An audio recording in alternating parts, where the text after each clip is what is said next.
উত্তরের কনকনে বাতাস ও ঘন কুয়াশায় ব্যাহত হচ্ছে রংপুর অঞ্চলের স্বাভাবিক জীবনযাত্রা। জবুথবু হয়ে পড়েছে এই অঞ্চলের শহর গ্রামের প্রত্যন্ত জনপদ। এতে সবচেয়ে বিপাকে পড়েছেন কৃষক, শ্রমিক ও খেটে খাওয়া মানুষজন। এ বিষয়ে আরও জানাতে রংপুর টার্মিনাল থেকে যুক্ত হচ্ছেন প্রতিনিধি শাহরিয়ার মিম। রয়েছি রংপুর টার্মিনাল এলাকায়। আপনাদেরকে জানিয়ে রাখি যে আজ রংপুরের তাপমাত্রা এখন রয়েছে 14 ডিগ্রি সেলসিয়াস, অর্থাৎ এখন কিন্তু তাপমাত্রা কমে গিয়েছে এবং আমরা সড়কে দেখতে পাচ্ছি যে যান চলাচল সেটিও কিন্তু ধীরগতি কুয়াশার জন্য। যত রাত বাড়ে তত আসলে তাপমাত্রা কমতে শুরু করে, আর এই তাপমাত্রা কমার ফলে জনজীবনে স্থবিরতা নেমে এসেছে। আমরা যদি একটু আপনাদেরকে এই সড়কটি দেখাই, আপনারা নিশ্চয়ই সড়কটা দেখতে পাচ্ছেন যে double million offer Walton fridge কিনে পেতে পারেন 20 লক্ষ টাকা, রয়েছে কোটি কোটি টাকার নিশ্চিত উপহার।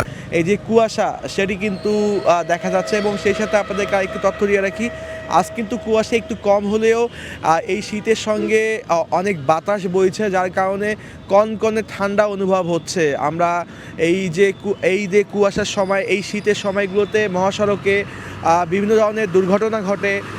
সেই দুর্ঘটনাগুলো থেকে বাঁচতে হাইওয়ে পুলিশ বিভিন্ন সতর্কতামূলক কথাও কিন্তু যানবাহন যে চালক রয়েছেন তাদেরকে কিন্তু তারা বলছেন। এবং আপনাদেরকে আরেকটি তথ্য জানিয়ে রাখি যে এই যে শীতের সময় অনেকেই খড়কুটো জ্বালিয়ে কিন্তু উষ্ণতা নেওয়ার চেষ্টা করছেন, কেননা এই শীতে আসলে যে গ্রাম অঞ্চলের মানুষ সব থেকে বেশি কষ্টে রয়েছেন এবং যারা দিনমজুর রয়েছেন আমরা বিভিন্ন জায়গায় দেখেছি তারা কিন্তু এই সড়কের পাশে খড়কুটো জ্বালিয়ে কিন্তু তারা উষ্ণতা নেওয়ার চেষ্টা করছেন এবং তারা শীত নিবারণ করার চেষ্টা করছেন। যদিও সরকারের পক্ষ থেকে যে কম্বল সহযোগিতা করা হয়েছে তা খুবই সীমিত, এমনটা কথাও কিন্তু এখানকার স্থানীয়রা বলছেন।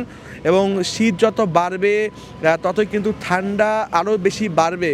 আর আবহাওয়া অফিস বলেছে যে আগামী কয়েকদিনে আরও মাঝারি থেকে তীব্র শৈত্যপ্রবাহ হতে পারে, আরও শীত কিন্তু নামতে পারে, সেক্ষেত্রে মানুষ আরও কষ্টে থাকতে পারে।